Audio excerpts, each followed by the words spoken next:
Hey guys, and welcome back to the channel. With Iceborne soon to be released to our PC brethren, I thought I'd make some spread tank heavy bowgun mix sets for you guys to help prepare for what's to come in Iceborne. Now for a quick disclaimer, these builds are going to have some pretty rare decorations involved in them, so hopefully you guys having been grinding on your end to try and mimic these builds. Now let's check out the sets.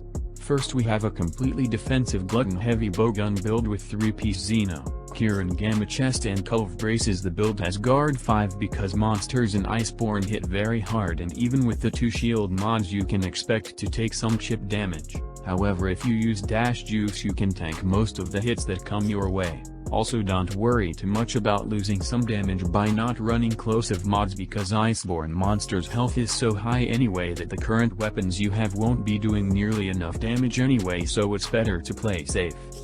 But regardless, glutton is still glutton, and for me personally it helped carry me through most of the campaign. But at the very least you still have weakness exploit, critical boost and Xeno Gamma armor for some decent damage output. I also included fortify in the build because there's no shame in carding, so you might as well increase your attack and defense if you do.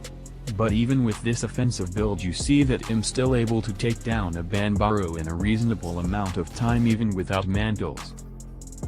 Now for our next build we're going to be using a new heavy bowgun for our mid-game build, and the gun we're going to be using is the Master Rank Great Jagras heavy bowgun, the gluttonous tire cannon, for several reasons. It's great at spread 2 on recoil 1, which means we don't need to waste a mod slot like glutton to get the recoil lower. It has a higher roll than glutton, neutral affinity, and it's also elementless, which means we can use the non-elemental boost decoration. Another perk it has that benefits the build is that it gets a clip size of 8 on spread 2 with just 2 free ammo up decorations, which is very efficient for build concocting. So now let's look at the build. We use 3-piece Nargacuga pieces for true spare shot, the Artan arm for 2 levels of free ammo up, and Deodagran waist. With this build we lose 2 levels of guard, but because we have an extra mod slot we get to add another shield for a 3 shield, 2 close range mod setup.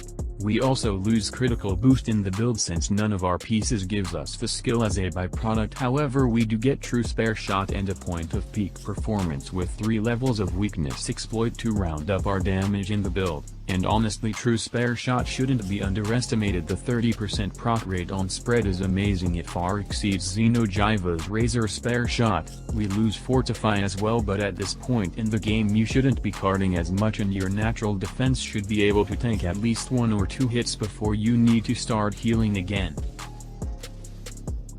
And there you guys have it, just a few heavy bowgun spread tank builds that I was able to come up with to help you PC players. Now sadly, in terms of spread heavy bowguns, the gluttonous tire cannon is the best thing you're going to get in master rank until you unlock the guiding lands, and encounter a few Xeno'jiva along the way, slay them and obtain the parts needed to make his spread heavy bowgun. The Loyal Thunder, in which case this build is going to be the meta standard for you PC players for a while, well, at least until content later down the road that Capcom releases to you guys. But that's all for me. If this video was helpful to you guys in any way, feel free to share with friends to make their Iceborne experience that much more pleasant. But I would like to thank you guys for watching, my Monster Hunter fam, and until next time, remember to stay classy and hunt with style. Peace.